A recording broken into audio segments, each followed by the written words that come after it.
నమస్తే బాబాయ్. ఏం పేరు బాబాయ్ మీది? బొమ్మడి అంకినేడు ప్రసాద్. ఏం చేస్తారు బాబాయ్? మత్స్యకారులని. మరి అంతకుముందు వైసీపీ ప్రభుత్వంలో మత్స్యకారులకు ఎలా ఉంది, ఇప్పుడు కూటమి ప్రభుత్వంలో మీకు ఎలా అనిపిస్తుంది? మత్స్యకారులకి అంతకుముందు 10,000 వచ్చేవి. ఇది కేంద్ర గవర్నమెంట్కి. ఇప్పుడు వరకు 20,000 అని చెప్పారు చంద్రబాబు గారు.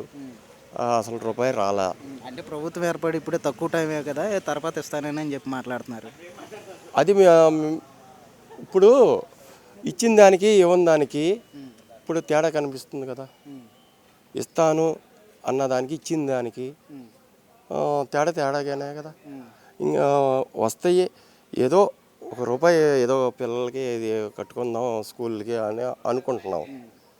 ఏమి రాలా. ప్రభుత్వంలో మీకు పిల్లలకి ఏమన్నా అమ్మఒడి అలాంటి ఎప్పుడు వచ్చినాయి. ఎప్పటికప్పుడే జగన్మోహన్ రెడ్డి గారు బటన్ నొక్కేసేసారు. అవి సాంకోలం. ఇది మరి తినలేదు అని అనకూడదు. అది మాత్రం తప్పు. ఏంటి ఇప్పుడు ఈ గవర్నమెంట్ సూపర్ 6 అన్నారు. సూపర్ 6 లేదు, 10 లేదు. మన గ్యాస్ బండ్ ఫ్రీ అన్నారు, మీకు అందిందా గ్యాస్? ఏమీ లేదు. ఎందుకని బుక్ చేసుకోలేదు మీరు? ఉన్నాయి, రాలా. అది ఇంకేంటి అంటే వైసీపీ ప్రభుత్వంలో సంక్షేమ పథకాలు ప్రవేశపెట్టాడు కానీ డెవలప్మెంట్ అనేది ఆపేశారు. దాని మీద మీ అభిప్రాయం? దాన్ని బట్టి ఆయన అవివేకతనం.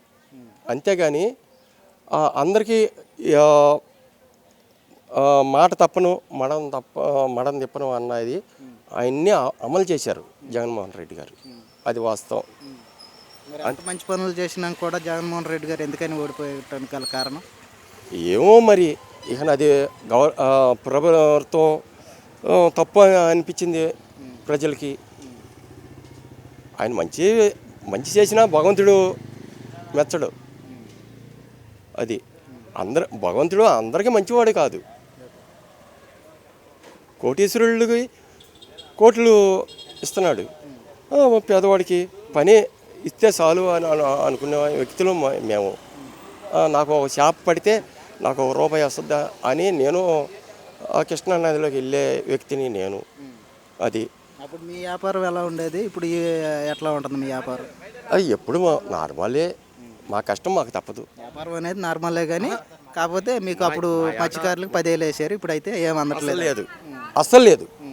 మోడీ గారు వేసినవి ₹1 రాలా. అది అందులోకి కృష్ణానదిలో చేప పిల్లలు వదిలేవాళ్ళు. అంతకుముందు వదిలేరు. జగన్మోహన్ రెడ్డి గారు ఉండగా వదిలేరు. వాస్తవం 16 లక్షల పిల్లలు వదిలేరు. ఇప్పుడు ఒక పిల్లకాడ వదల. మరి మేము ఎలా జీవించాలి? మరి గవర్నమెంట్ జీవనం చూపించాలి కదా మాకు కూడా. మాకు ఏం వర్తించాల. సూపర్ 6లో మాకు ఏమీ లేదు. ఫైనల్గా కూటమి ప్రభుత్వం కన్నా వైసీపీ ప్రభుత్వం, జగన్ గారి ప్రభుత్వం బాగుందంటారు. వాస్తవం అంతే. ఇంకా మేము చెప్పాల్సిన ఇదేం లేదు. ఇంకా ఎడమరిచి ఒకళ్ళని కించపరచకూడదు. వాళ్ళు ఇది మనం మంచి చేయలేదు అని తెలుసుకుని అప్పుడు సీఎం గారు మాకు దయించి మంచి చేయటం చెయ్యాలి అని మేము కోరుకుంటున్నాం. అది పవన్ కళ్యాణ్ గారిని, లోకేష్ గారిని, చంద్రబాబు గారిని మేము కోరుకుంటున్నాం. అది ఇంకా మేము చెప్పాల్సింది ఏమీ లేదు. అది